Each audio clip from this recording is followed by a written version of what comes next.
Hello, this is Chris Heasley with the Chris Heasley Radio Show. There was a time when our schools valued the traditional family.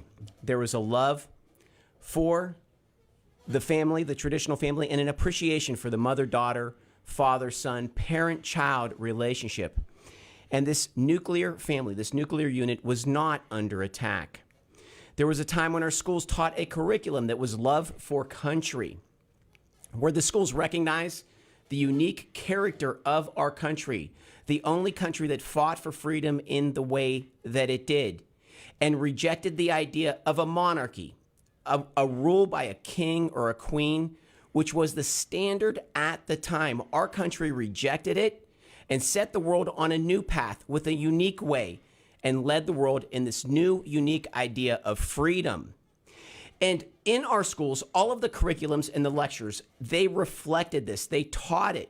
And we produced adults that loved. They had a sense of love, of community, a love of their towns, their neighborhoods, their communities, their countries, and their country and their family.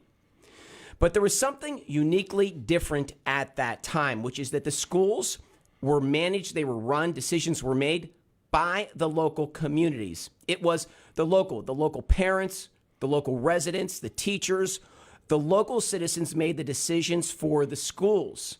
And when they came together to make a decision for the school, there was always one overarching principle, and that was what is in the best interests of the children, the students. The students always came first when the local communities were making decisions for their local schools.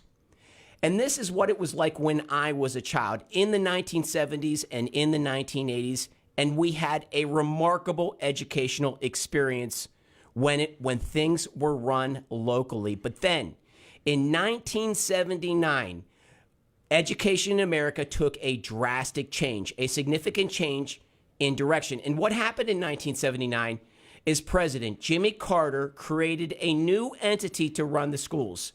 And that entity is the U.S. Department of Education. And he did not create it because parents and citizens and residents were asking to do it. No, he didn't do it for that reason, and he did not do it for the students. He did it because the highly political teachers unions asked him to do it. He did it for the teachers unions, and it was done as a favor for the teachers unions. And as the Department of Education grew its size, its budget, its ability to steer funding, and grew its influence, what it did is it began to influence schools at the local level and determine the agenda of schools in our local communities. And the Department of Education was able to wrestle that ability away from the local communities and to the central planners, to the deep state. And so what we had is now we have bureaucrats in a far-off city determining how our local schools are run. Bureaucrats in Washington, D.C., a 25-hour drive from Texas, are now determining how schools are run locally here in Fort Bend and Harris County.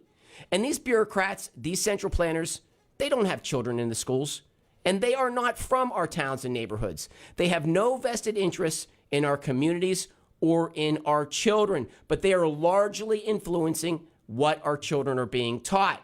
And so now we have a new set of controversial ideas that are coming from our educational institutions and being taught to our children. Ideas that the communities reject, but the central planners that they agree with. And why did they do this? They did this because now the point where our local communities value the students, our central planners value the bureaucracy, the establishment. And so now they will decide what your children are being taught. And what are these new ideas? I will give you just a couple of examples. For example, one example, the 1619 Project, it's called the 1619 Project. And that is a version and interpretation of American history that is very negative. Every act in America is viewed in a negative way, and it teaches the children to dislike their country. Or, for example, the repugnant, the barbaric critical race theory, a crude idea that pits child against child on a basis of race. It is a racial division tactic being implemented by our central by our central planners on our children. It's teaching our children to hate. Or, for example, the disgusting, the repugnant hypersexualization of our children.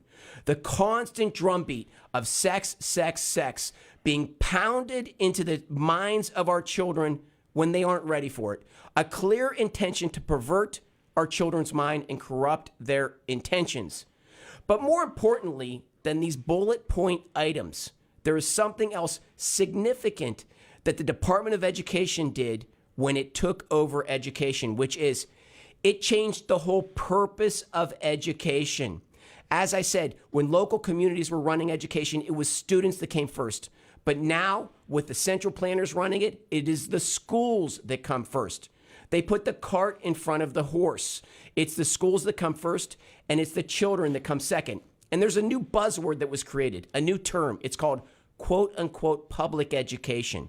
So when you hear your local politicians or government officials talk, they never talk about the kids. They talk about the schools or quote-unquote public education, because that's what really they value.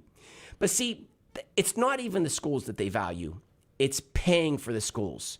It's making you pay for their failing schools. What they do is they have a monopoly on education, and they hold it hostage, knowing that your child needs an education and you have to go to them to get it. You have to kiss the ring of the local politician, kiss the ring of the central planner in order for your child to get an education. And that's what it's all about, a political agenda, and it's about money.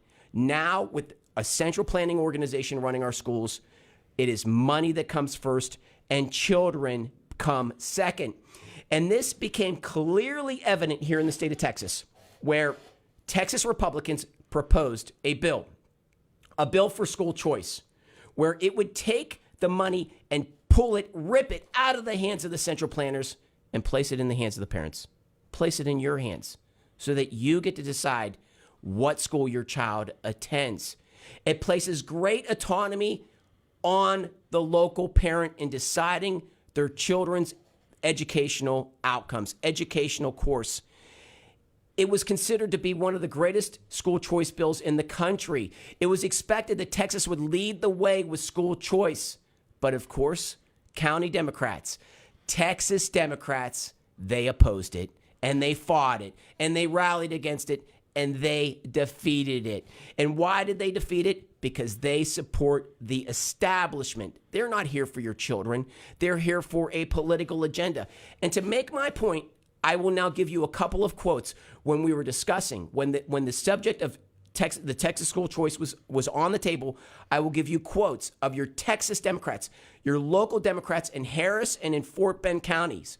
And the first one is State Representative and Democrat Solomon Lalani out of House District 76. And his quote was this, saying from the beginning, quote, saying no to vouchers is fundamental to protecting and preserving an educational system, unquote. And there it is.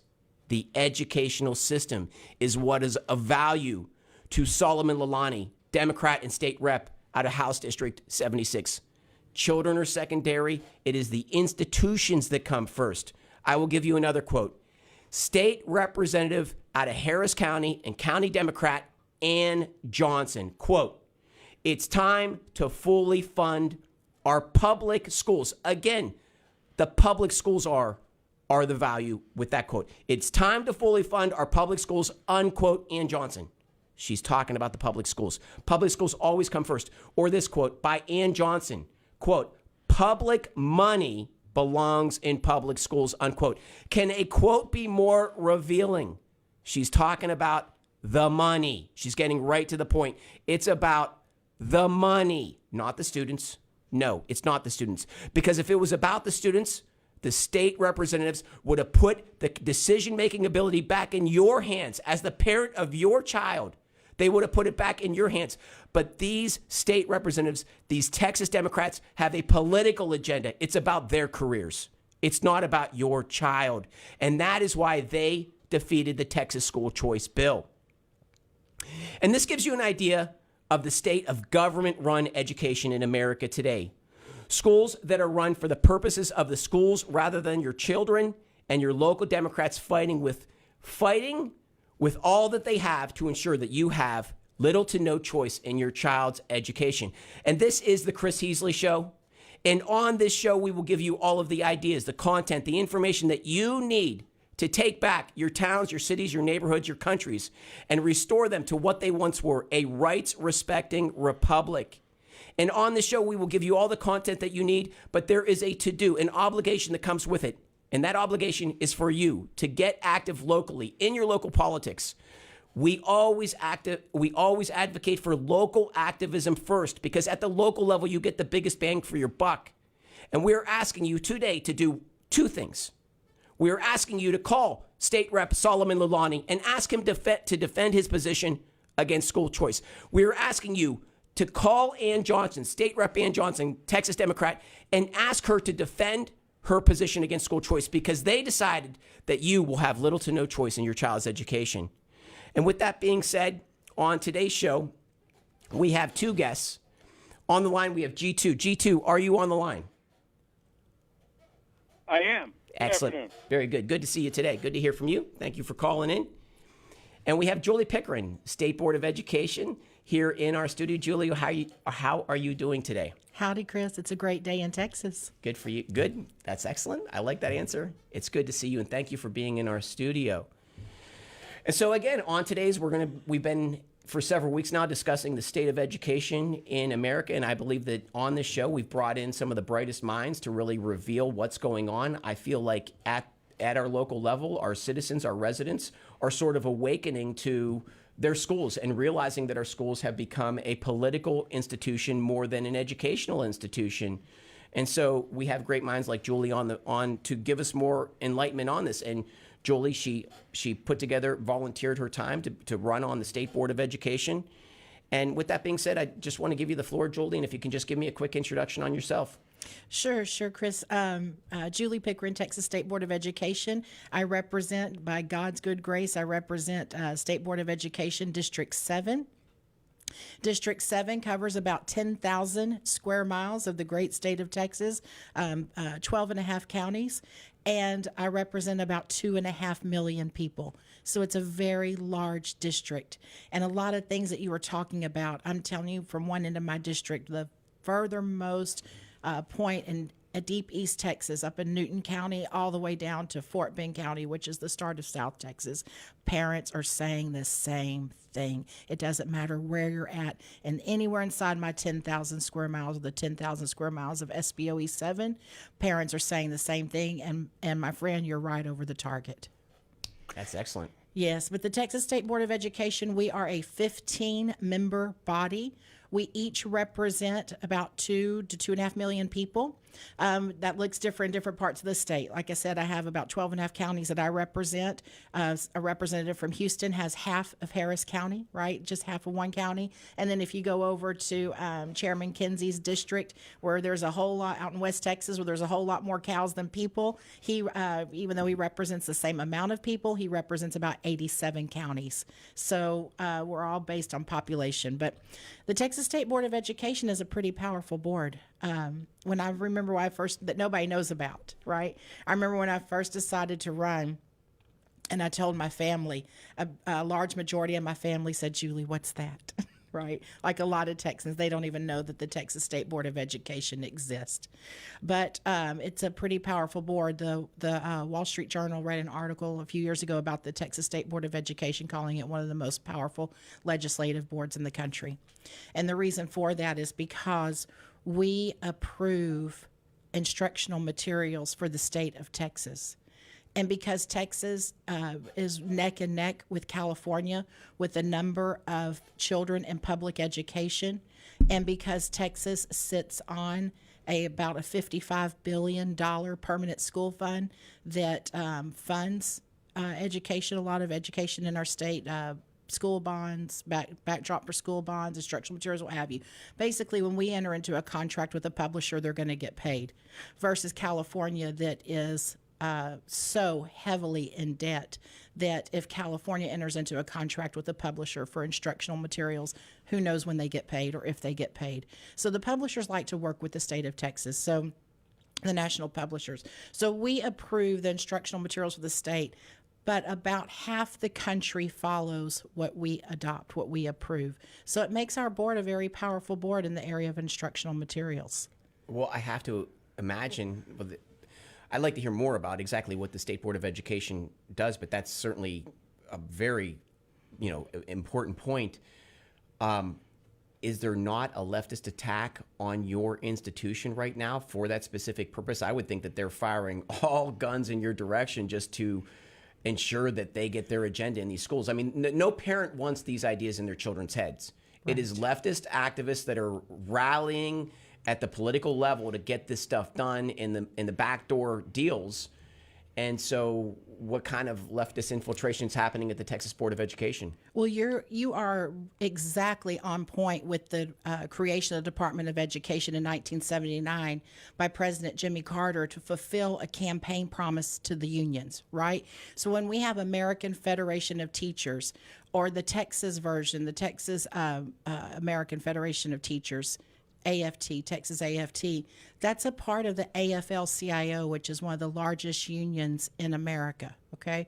So whenever we meet 4 weeks out of the year. We meet 1 week every quarter, and then we'll have a few special meetings dispersed in between, depending on what the urgency of what we're working on to get it accomplished.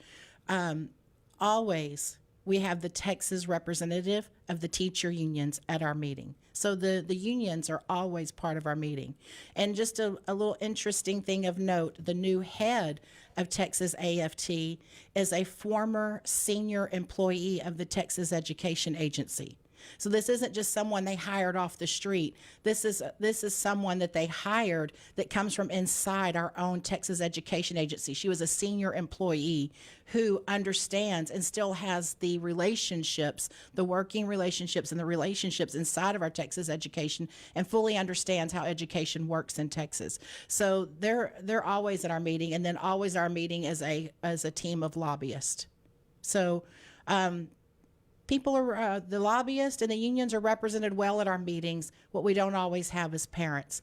But what we do have is we have elected members of the board like myself that are firmly committed to parents' rights and committed to parents. Okay, so for 15 members on the Texas Board of Education, what's the Democrat versus Republican breakdown? 5 Democrats, 10 Republicans. We have a super majority on that board. We have a 2/3 majority. Of course, in Texas, we have a civil war happening within the Republican Party, where there are still deep state operatives within the Republican Party, and there is a patriot element on the other side, and a back and forth going between these two groups. So what's the status of the Republican contingent in the Texas Board of Education? Yes, Chris, we see that same thing on the Texas State Board of Education. Before I was elected, the State Board of Education was 9 Republicans and 6 Democrats. And under that board, under the previous board, we had approval of the African American AP course, the African American Social Studies course, which teaches the 1619 report. So if you think about that, we have critical race theory fully outlawed in the state of Texas, right? But yet we had a State Board of Education that was almost a supermajority of Republicans that approved teaching our children the 1619 report. Okay. Then we also, there's several votes like that. So what happened was 2021, 2022, there were several of us that stepped forward that said, not on our watch anymore. I come from being a school board trustee. My background, I was so many years a school board trustee of, at one time, the fastest growing school district in Texas. And then we dropped to around the top 5 of fastest growing school districts in Texas. And so I fully understood the impact of the State Board of Education's decision on the 30,000 children and families, 252 square miles that I represented at the time. So I understood that whenever they approved these courses, that even though it was against state law, they were still approving courses that were based on the 1619 report. Even though Common Core, right? The funny math, parents at home, y'all know what I'm talking about. The math that you're like, okay, I really want to help my child to do their math homework, but I don't understand what's going on. Okay, Common Core math. That was also approved by this 9-6 Republican board, even though in the great state of Texas, we have laws that say Common Core is illegal. So that there was a wake up. A lot of us woke up during COVID, right? That was coming off the COVID years. Parents saw, in Texas, a lot of our schools are generational. A lot of our schools, the parents, the grandparents, the children, the great grandparents, they're all graduated from the same high school. And so there's a generational trust in the schools. What happened during COVID was whenever students were forced to learn from home, as parents and grandparents, maybe even great grandparents who had the kids while the parents were working or what have you, what they saw was that's not the school that I thought it was, right? The school that I attended did not have pornography in instructional materials and in library materials. The school that I attended, or the grandparent, the school that they attended did not teach children to hate each other or have resentment for each other or judge each other. And I'm talking about little children, okay? We're not talking about teenagers. I'm talking about little children, elementary schools that were bringing in critical race theory into elementary schools, right? Didn't teach little 6, 7, 8-year-old little children to judge each other or have resentment or hate or anger towards each other just because of the color of their skin. Right? That didn't happen in our schools before. But what we have now is what we saw after COVID is exactly what you said. Our local elected officials are not running our local schools. Who's running our schools are taxpayer-funded lobbyist firms, and who's running our schools are the unions. And so that was the aha moment, the cold water splashed in your face. That was COVID. So if one good thing came out of COVID is that parents and grandparents saw what was happening, firsthand experience. It was happening at their kitchen table live. They got to see firsthand of what's happening in education, and it activated people from across the aisle. It didn't matter whether you had a D behind your name, an R behind your name, an I, but didn't matter. It didn't matter where you were from. Didn't matter what your political affiliation was. When you see pornography in front of a child, in front of your child or your grandchild, when you see critical race theory in front of your child, your grandchild, you know that it's not right. You know that it doesn't matter your political affiliation. There is right and there is wrong, and people knew that this was wrong.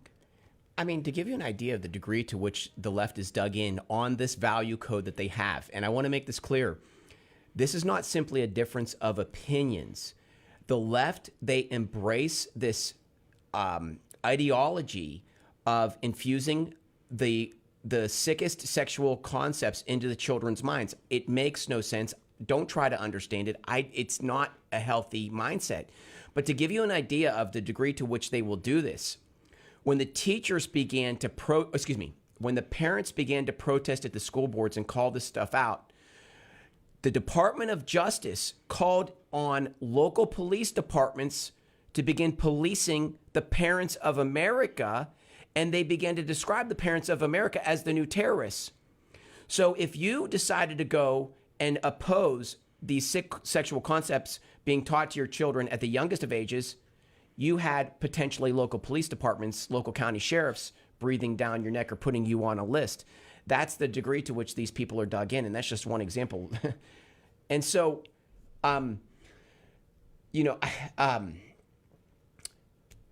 okay, within the lobbyist groups, is there any lobbyist group that's there that's on behalf of the parents? Well, parents don't really have lobbyist firms that they go to, right? I mean, there are some really great organizations that are, it's part of their core value as parents' rights. You have wonderful organizations like Texas Values, Moms for America, Moms for Liberty. I mean, there are really wonderful organizations out there that do promote parents' rights, but they're not regular attendees at our meeting like the unions and like the left-leaning or taxpayer-funded lobbying, because that's the difference, right? Whenever you are a taxpayer-funded lobbyist group, it's very different than a private lobbyist, right? People that are funding lobbyist organizations with their own hard-earned money. It's a very, very different side. But going back to what you said about the pornography issue, about that, right? So in that, even the American Pediatrics Association has come out, right? All the people want to follow the science, right? Well, they've even come out and said you don't put pornography in front of a child. There's a reason why you don't do that. You will do long-term psychological harm to a person if you expose them. And this is according to the American Pediatric Society, that you will do long-term harm to a child, to a person, if you put pornography in front of them at a young age. Well, that is their opinion, but at the same time, you have local county Democrats. KP George, the county judge in Fort Bend County, he in the state of Florida, they had House Bill 1551, which outlawed sexual education being taught to the elementary age children, the youngest of children, and KP George opposed that, and the Democrats put him on national news. He got a national platform calling this idea of not allowing your children to see pornography or sexual education to the youngest of children, calling it censorship, calling it book burning, and all of these terms. It's not book burning. It's not censorship. It's called parenting. So they oppose parenting, and it's just one of many examples where they're trying to. No parent is going to put those materials in front of their children. So what the Democrats are doing is they're going backdoor, and they're having the lobbyist firms show up and the book publishers show up at the Texas State Board of Education to get your group there to pass it. Sure. You see with it's called SEICUS, SEICUS. You see with SEICUS, which starts teaching sex education, right? It's called comprehensive sex ed. That's the technical term, comprehensive sexual education. So with SEICUS and with comprehensive sex education, you see that it starts teaching children in kindergarten. I mean, this is wild that you're going to start sex education for a child, for a 5-year-old.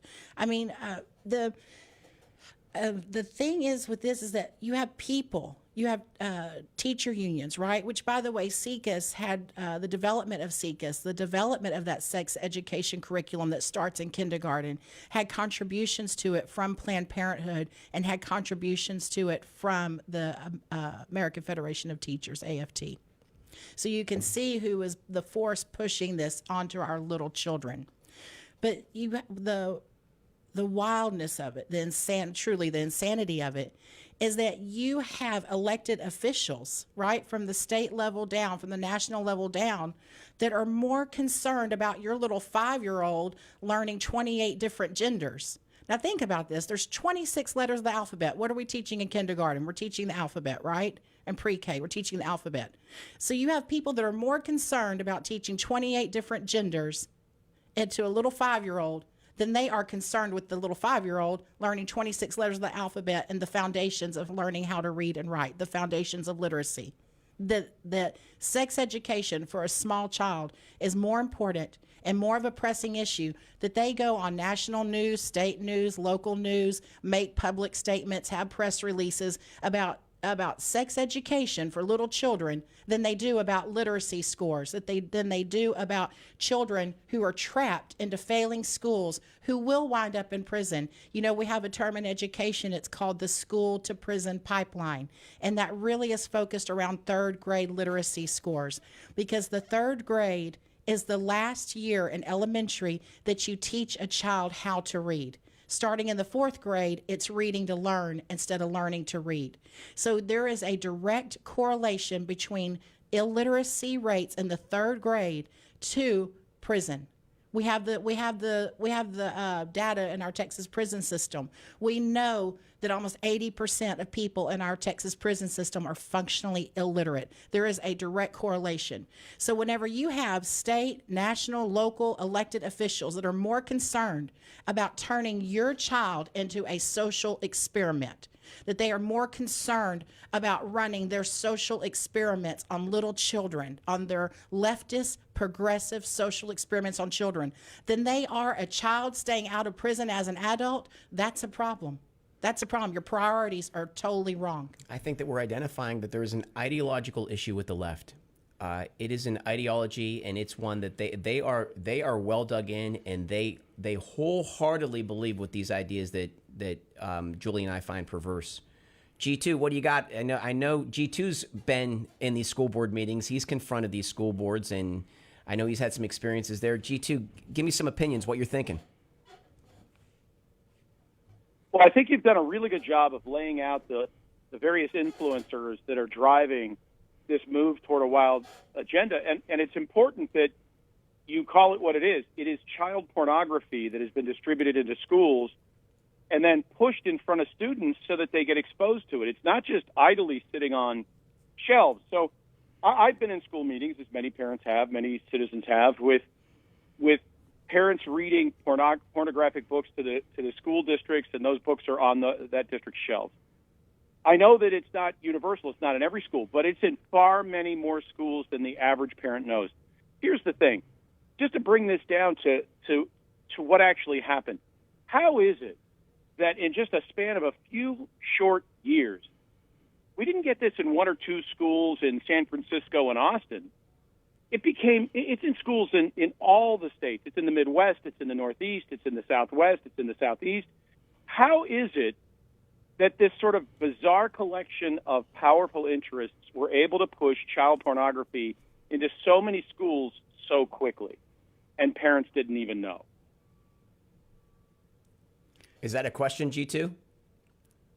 Yeah, that's a question. Julie, How did they that's do you, that? Julie. How is it we woke up one day I thought you were making more and found out points. that there were... I did too. I'd say, come on, keep on Yeah, going. You're that's doing what I was good. like. Go get them. No, Yeah. it's a question. Yes, I mean, sir. mechanically, how did it happen that we woke up and found ourselves in a situation where parents are going to school board meetings and reading pornographic material that came out of the library at that very school? I think it, G2, I think it really goes down to, like I said, this generational trust. And then also, who would ever think that children were being presented with pornography in their school libraries and in teachers' classroom libraries? I mean, whoever thought, now, don't get me wrong, I love teachers. I have a very long voting history of really serving teachers well and protecting teachers. The most teachers are great, upstanding, cream of the crop people, okay? But there are a few out there, and they are embedded into our public school system that, teachers have classroom libraries, okay? So who would have ever thought that we would ever have to have the discussion or even pass a law in Texas that said you cannot put pornography in front of a little child? So we didn't even, to be honest, we didn't realize it was happening until COVID happened. We didn't really understand the extent of what happened until parents actually saw what was happening. And so just to the point of the intrinsic network, right? Local, state, and national network is, it was a locally elected trustee here in the Houston area named Viola Garcia, who was president of the National School Board Association, who went and met in the White House, okay? Went and met with the Biden administration and the Department of Justice. This is a woman elected in the Houston area, a trustee, okay? Who went and met with them to request that the Patriot Act be used against parents. Now, when she's there, now this is why I tell you we need a ban on taxpayer-funded lobbying, because she is representing an organization that was funded with our tax dollars. They're funded with parents' tax dollars. And so that's why we need a ban on taxpayer-funded lobbying, because we have parents that, would show up to school board meetings that would say, use their 3 minutes or 2 minutes, however time they were allotted by their local school board, to complain about critical race theory or to let their concerns know, to let the board know their concerns because maybe they have a child that has a health problem that they can't wear a mask for 8 hours a day or 7.5 hours a day, right? So we actually have parents who went to their local school boards who then, because of these taxpayer-funded lobbyist groups at the local level, right? Texas Association of School Boards, who then trickle up to the National School Board Association, okay, that the superintendents called the FBI. I mean, we have parents that the FBI came to their homes. If you don't know Sharona Bishop, also known as America's Mom, I think she was one of the first moms who experienced this. She went to her local school board meeting, spoke for 3 minutes, and then a few days later, she has the FBI coming to her house, knocking down her door, taking all her electronics with her little children in the home. I mean, y'all, this is America. This doesn't happen in America. I think the other point that you can pull So from I think you're... Go ahead, G2, you're up. So if I might, you made a point there that is really, really critical and I think is not understood. Parents believe, citizens believe, students believe that there are laws against putting pornography in schools. And in fact, it's the opposite. where there are pornography laws, there are often carve-outs for schools saying that if you are using materials in the course of education, you'll be protected from being charged under pornography laws. In many places around the country, possibly within Texas, those laws actually protect this behavior. So that's a point you touched on that I want to emphasize. Have I got that correct? Yes, sir, G2. That was in Texas. That was prior to the Texas Reader Act being passed in the 88th legislative session last year. So now in Texas, we have the Texas Reader Act, which attaches Texas Penal Code to the definition of what is pornography. Because the problem that we had was that at our local school board level, the issue of pornography and obscene materials was made into a very subjective argument, right? I had so many school board trustees, parents, what have you say, Julie, I can't define it, but I know it when I see it. Okay, while that may be well and true, that doesn't work when you're establishing law or establishing policy for your school district on what's allowed and what's not allowed. So the beautiful part of the Reader Act is that it attached Texas Penal Code 43.21, 43.24, and 43.25, which is extremely descriptive on what is pornography. It is crystal clear. It will not leave a doubt in anyone's mind as to what is pornography and what is not. So it attached that to what is allowed in our school libraries and what is allowed in the classroom libraries. Okay, so that's Texas Penal Code 43.21, 43.24, and 43.25. But what the problem we're having now in the great state of Texas is we don't have anyone enforcing it. Right? We're seeing that across the state. Like I said, my district covers about 10,000 square miles.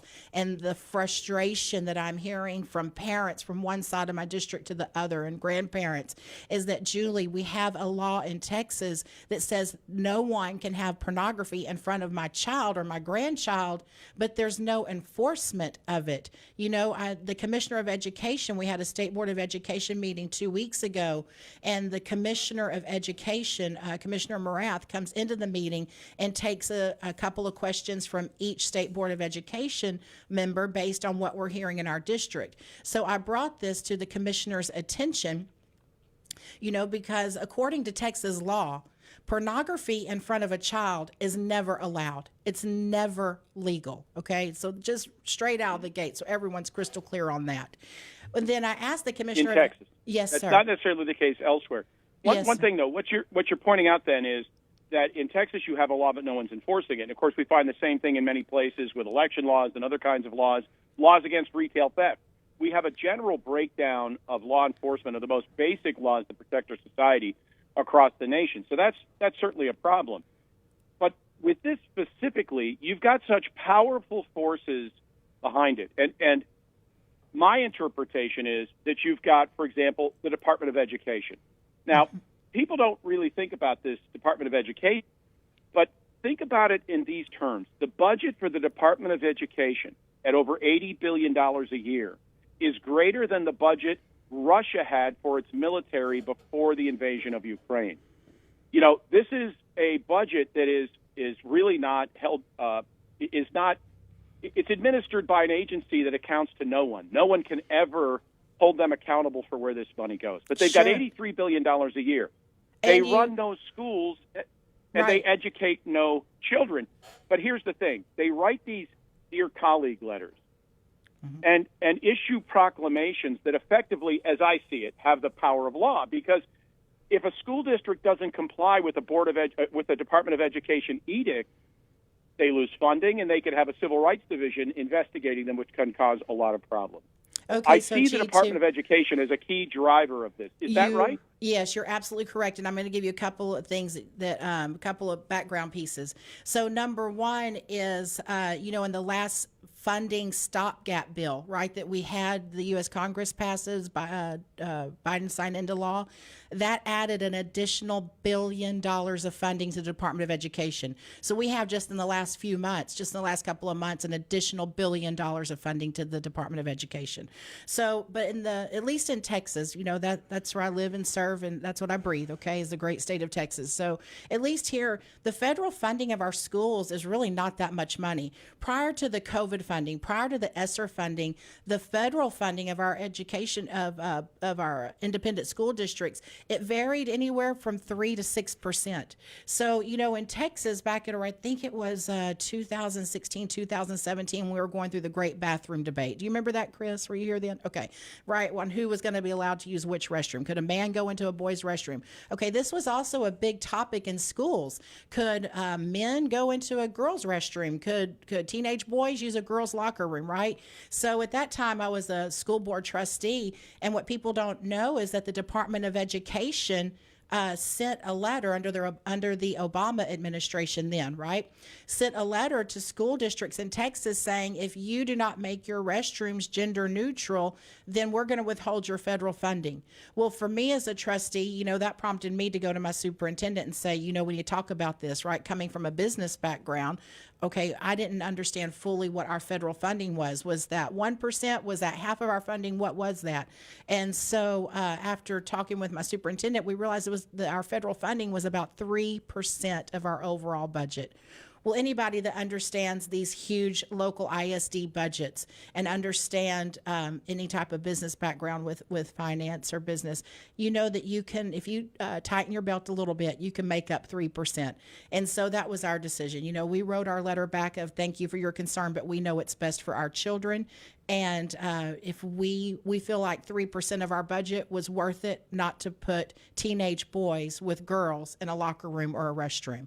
And so we didn't do it. Some school districts in Texas, they did acquiesce. They did change their policies to allow for biological males to use girls' restrooms and locker rooms. But again, that happened at a local board level, so you'd have to check with your local school board on their policy on that. But this onslaught against children isn't new. It's been going on for a long time. Like I said, this was back in 2015, 16, somewhere in that time frame that we saw that from the Obama administration threatening to withhold federal funds. Well, I think that the one point that comes through in G2's question, how did they implement this procedure so fast where, like lightning, they got it from just the coastal schools to every school in America? And we know that, I think the number was $80 billion at the U.S. Department of Education. But at the same time, like Julie just said, you have local officials that are passing these rules. And what I'm trying to say is that I think for the people of Texas, they're comfortable with saying that the federal government is working against their interests,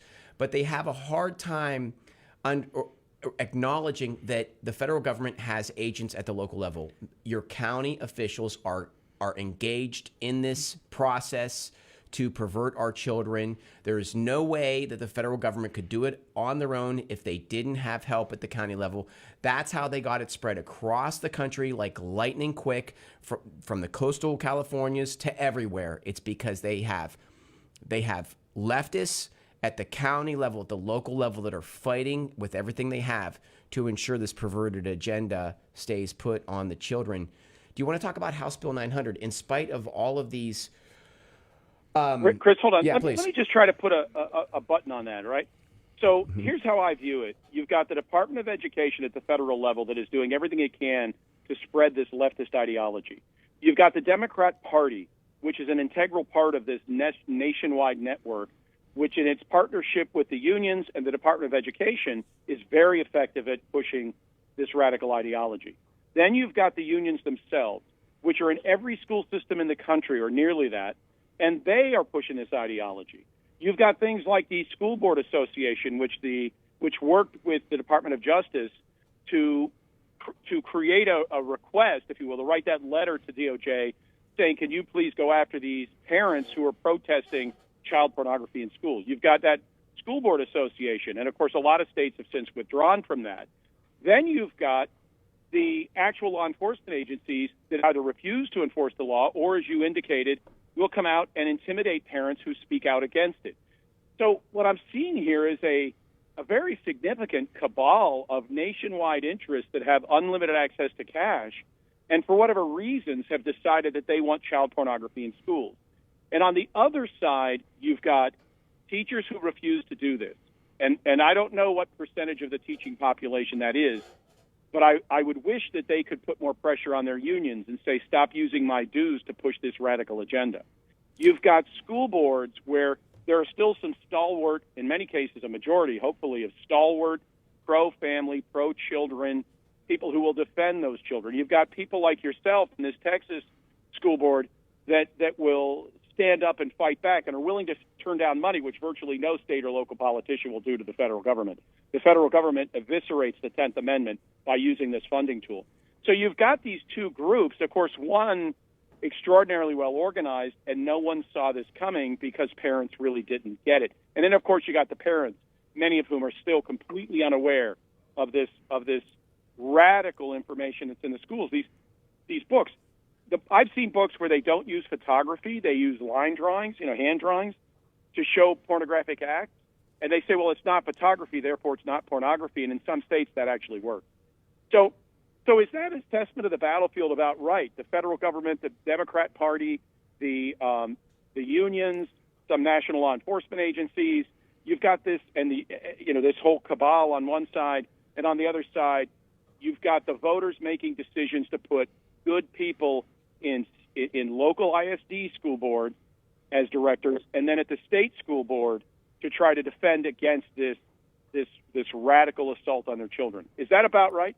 Yes, sir, G2. That's about right, because we also see in the last few months where the Biden administration has appointed the head of American Federation of Teachers, again, the largest teachers union in America, part of the AFL-CIO, as an advisor to the federal government. So now you have the union advising Homeland Security, advising Department of Education. So yes, you can see all the connections coming. And another thing that I don't think that people are talking about, or trustees and parents really need to understand, is a lot of school districts in Texas, your local ISD is a fully autonomous governing body. When they pass school policy, think of that as they are passing the law that govern your local school district, okay? And in Texas, most of every mid-size to large-size school district in the state of Texas has their own police department. You see it, right? We have Fort Bend ISD Police Department, Pearland ISD Police Department, Galveston ISD, right? We see these school districts all over the state that have their own police department, their own police chief, their own, right, fully functioning police departments, but yet they won't enforce state law. They won't go into that as a police officer, as someone who is sworn to uphold, along with the trustees, right, the oath of office, that you put your hand on the Bible to swear to uphold state laws, federal laws, U.S. Constitution, Texas Constitution, right? That is your oath. And yet they will not go into the schools and enforce state law. They will not go in and say, you know what, that pornographic material that you have, because one of the beautiful things too about the Reader Act is it applies to all library materials. It's not just books. It says library materials. And so why are our police departments, why are our school district police chiefs going and saying, this violates what I have sworn to do with my life, right? My career. Why aren't they going and saying, okay, we're going to enforce the law in this school district? I'm a police officer. I see pornography in my school. Why am I looking the other way? Go ahead, G2. And I have a suspicion about that, which is that just as the Department of Education has a civil rights division, so does the Department of Justice. And I think these police departments in many school systems are terrified of incurring the wrath of the federal bureaucrat. Could that be part of this? It certainly could be part of it, but you know what, G2, at the end of the day, this is about protecting children. And last time I checked, children can't vote and children can't hire a lobbyist. So at the end of the day, you just have to do the right thing. Yeah. We have to protect our children. I mean, in the end, they will... So you're saying we need courageous warriors on school boards. Sorry, Chris. We need courageous warriors on school boards. I have one other unrelated question. I know we're getting short on time. Chris, go ahead. But the other question is about the school choice bill from April of last year. Go ahead. Ask the question. Go ahead. No, you go. So the question is, there was a bill passed in April of last year in the Senate in Texas. I don't know how far it made it through the legislature, but somehow it didn't become law, and I don't understand. Because if you've got children that are trapped in a school system where the police department, and by the way, it is unique, as you know, for school systems to have police departments the way they do in Texas, but where the school's police department won't defend them, the school board won't defend them, their teachers won't defend them, the local police won't defend them, then they're trapped in that school unless they have school choice, the ability to take their state money and move it to another education institution where they can make a choice in where their kids are educated. What happened to that bill? And is my interpretation of it just wrong? Was this a bad bill? So my understanding is, now this is on the Texas House and Texas Senate side. So this isn't in Senate my Bill 8, I believe it was. right. This isn't in my area of the State Board of Education. But my understanding, there were several bills several bills proposed in this area. But the core of it is the government does not make money, right? It's our money. We are it's us writing our property taxes, which in Texas is a whole lot, but thank goodness Governor Abbott and Lieutenant Governor Dan Patrick, got through the funding, the property tax relief bill that they passed last year. I think it cut our property taxes in Texas by about, $18 billion? Right, Yeah, or just right. some right around $18 billion, which is a huge relief to families. Our state leadership did a great job on that. But what's happening is the government does not make money, right? This is our dollars. So to say that we have to keep government money inside of the government, well, that whole premise is based on a lie, because the government does not have their own money. That money belongs to the people. That is we, the people's money. That's parents' money, grandparents' money, right? That's the taxpayers' money. It's not the government's money. So what needs to happen now is, I think, did you say Representative Ann Johnson, who said we need to keep public dollars in public schools or something along that? Yeah. So Okay. It's basically all about the cash. It's time.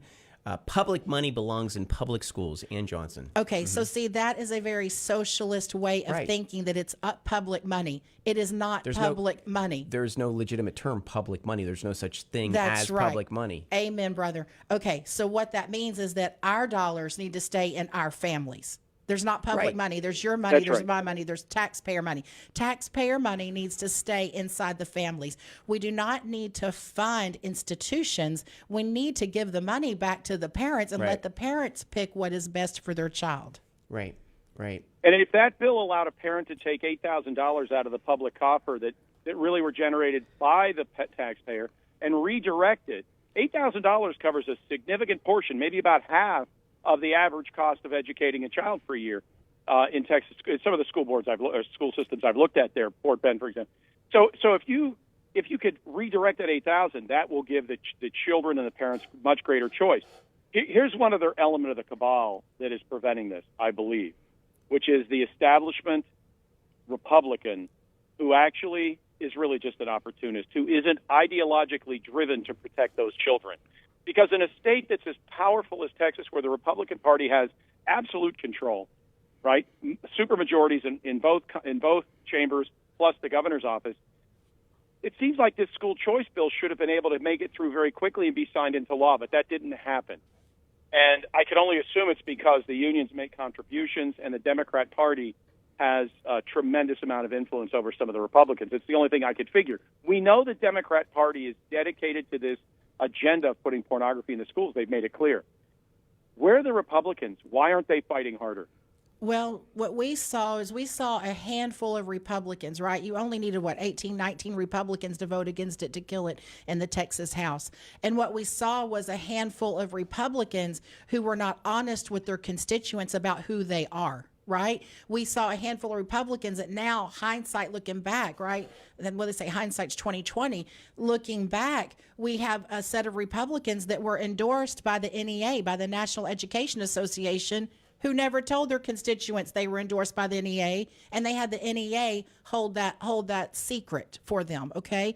Then it's now coming out too that we have a handful of Republicans who took money from these taxpayer-funded lobbyist groups, and they weren't honest with their constituents about it. So it's okay. It's a new day in Texas, right? God's good grace. The Bible says that his mercies are new every morning, and it's a new day in Texas, and we're awake. We're awake.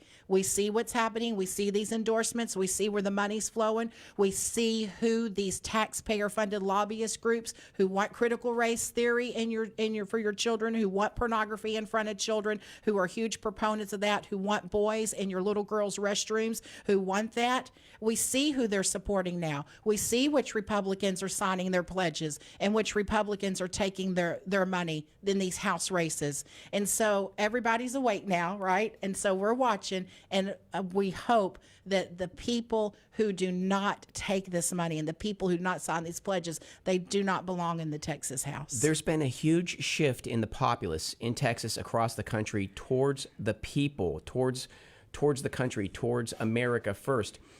And so these Republicans who did a deal with the establishment, what is it? Ayn Rand, she says, when doing a deal with a thief, only the thief wins, right? So they did a deal with the establishment, and they got decimated in the primaries. And there's a new crop of Republicans that are coming in to fill those spots. Now, when those Republicans come into office, the pressure on them to succumb to the establishment will be immense, and that will only be countered by the people. If we have all the momentum right now, it's on us to keep that ball moving in our direction. And the other point regarding the independent school districts and their police departments, and how these police departments will not enforce these pornographic laws.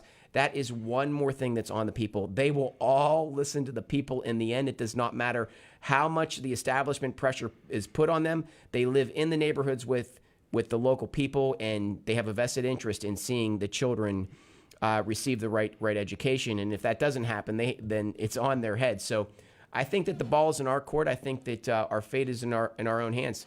And I want to thank you both. I want to thank G2 on the line. I want to thank Julie Pickren. Did I pronounce it correctly? Yes, sir. Okay, perfect. Thank you. I want to thank Julie, and this is the Chris HEasley Show. We will be back here on Monday at 1 o'clock. I want to thank you all, and you have a great week.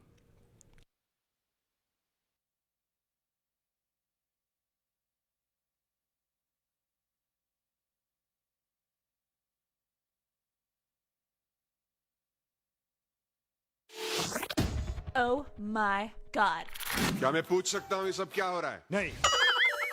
You're listening to Radio The Bung, 99.5 FM, K258BZ Sugarland and K258DA Houston. A Mike Kahn presentation. Powered by Discount Power. Go to Discount Power